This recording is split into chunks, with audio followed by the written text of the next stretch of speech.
Exercise 1.2 का second question है, सिद्ध कीजिए कि 3 + 2 रूट 5 एक अपरिमेय संख्या है। ठीक है, तो देखो बेटा, जैसा आपको पता है पिछले क्वेश्चन में हमने किया था, पहले हम क्या करते हैं, इसके विपरीत मान लेते हैं कि ये एक परिमेय संख्या है, फिर हम अपनी उस स्टेटमेंट को गलत साबित कर देते हैं। ठीक है, जिससे यह साबित हो जाता है कि ये वास्तव में अपरिमेय संख्या ही है। ठीक है, तो आइए समझते हैं हम इस क्वेश्चन को। तो देखो हम क्या करते हैं, सबसे पहले माना माना 3 + 2 रूट 5 एक परिमेय संख्या है। ठीक है, इसके विपरीत हमने मान लिया। अब इसी स्टेटमेंट को हम अपनी गलत कर देंगे। ठीक है, इस कल्पना को। अब देखो, आपको पता है परिमेय संख्या को p/q के रूप में लिख सकते हैं, तो हम यहाँ पे 3 + 2 रूट 5 को p/q के रूप में लिख सकते हैं कि नहीं। ठीक है, ये परिमेय संख्या क्या होती है ये आप भली भांति जानते हैं। ठीक है, नहीं जानते हैं तो आप क्लास 10th के लायक ही नहीं है।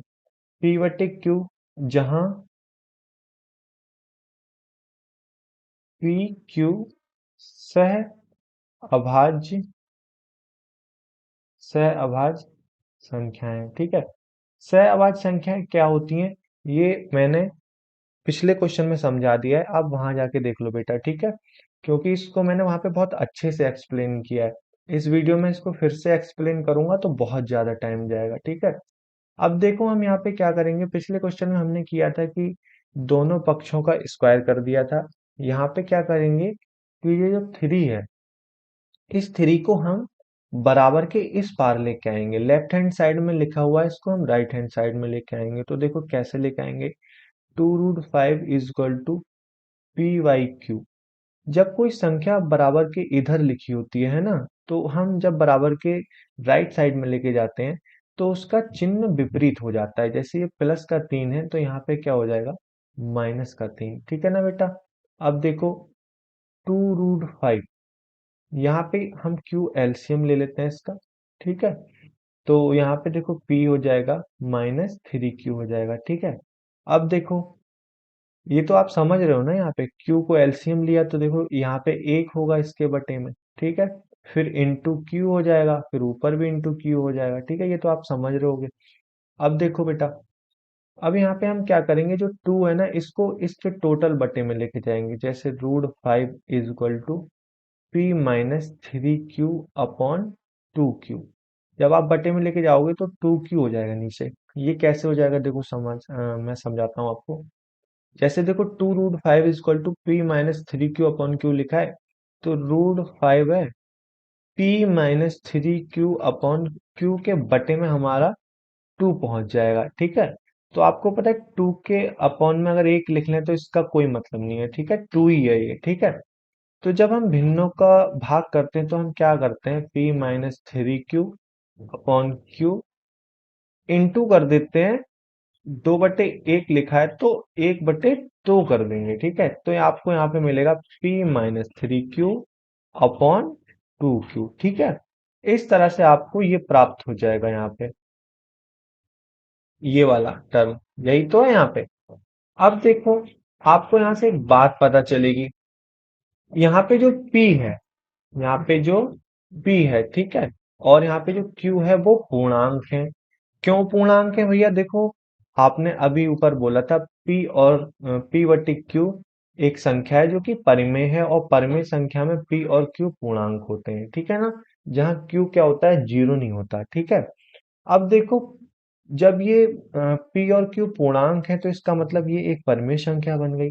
आप कहोगे कि सर कैसे बन गई, तो देखो बेटा, अगर p और q पूर्णांक है ना, p और q पूर्णांक है, p और q क्या है हमारे यहाँ पे, एक मिनट रुको, p और q पूर्णांक है तो ये परिमेय संख्या कैसे हो गई सर, है ना। तो देखो p की जगह हम कोई एक पूर्णांक रख लें, जैसे 2 रख लें। ठीक है, और q की जगह पे हम कोई एक पूर्णांक रख लें 3। ठीक है, तो देखो इसमें हम इसको एक समीकरण कर देते हैं, समीकरण नंबर 1।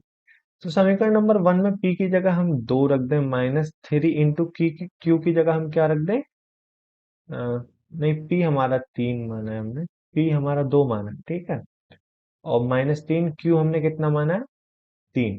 ठीक है, अब देखो 2 इंटू क्यू कितना है हमारा, 3। तो देखो यहाँ पे क्या आ जाएगा, 3 तिया 9, 2 - 3 तिया 9 अपॉन 2 तिया 6।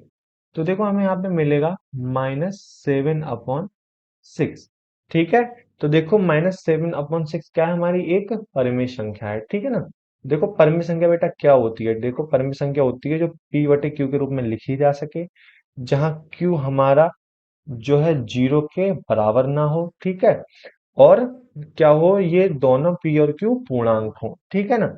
तो इस तरह से हमारी जो ये वाली संख्या है, ये वाली संख्या क्या हो गई, हमारी परिमेय संख्या हो गई। ठीक है, अब हम यहाँ पे लिख लेते हैं समीकरण 1 में p 3 q और 2 पूर्णांक है, पूर्णांक है। ठीक है, इसलिए इसलिए p-3q अपॉन 2q एक परिमेय संख्या है।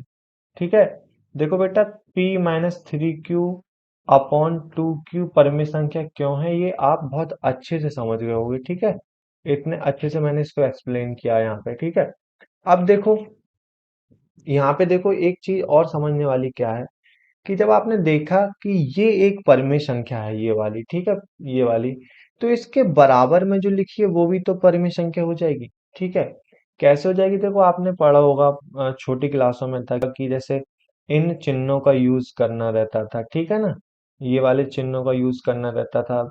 इधर कोई संख्या लिखी होती थी, बीच में बॉक्स बना होता था, इधर कोई संख्या लिखी होती थी।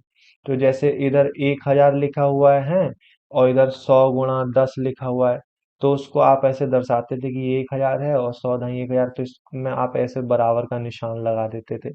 ऐसे करके 900 लिखा हुआ है इधर, और इधर 875 लिखा हुआ है, तो आप क्या करते थे, इस तरह से निशान लगा देते थे। तो इसका मतलब क्या होता था, ये दर्शाता था कि ये संख्या 875 छोटी है, ये 900 बड़ी है।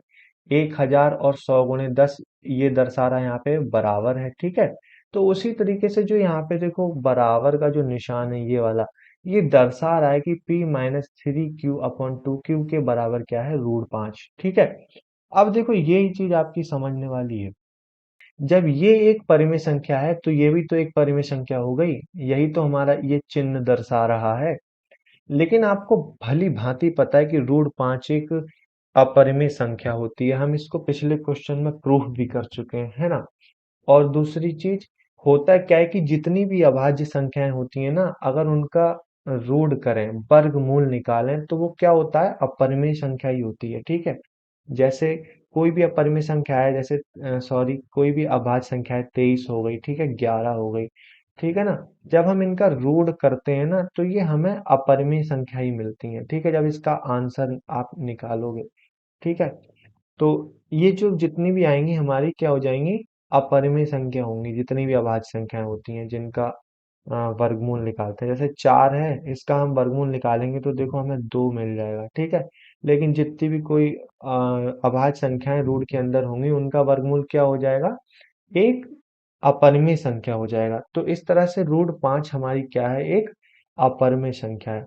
देखो बेटा वैसे आपके सिलेबस में नहीं है इसमें, लेकिन अगर आप अपरिमेय और परिमेय √5 क्यों अपरिमेय है, ये क्लास 9th की एक एक्सरसाइज है 1.3 या 4, उस एक्सरसाइज में बहुत अच्छे से मैंने समझाया हुआ है। अगर आपको देखना हो ना तो वहां जाके आप देख सकते हो, उसका लिंक मैं डिस्क्रिप्शन बॉक्स में दे दूंगा।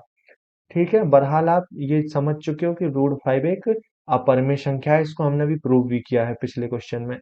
तो देखो यहाँ पे ये जो p-3q अपॉन 2q है, उसकी वजह से ये यहाँ पे क्या हमें प्रतीत हो रहा है कि √5 एक परिमेय संख्या है। ठीक है ना, तो देखो हम यहाँ पे एक तथ्य लिखते हैं।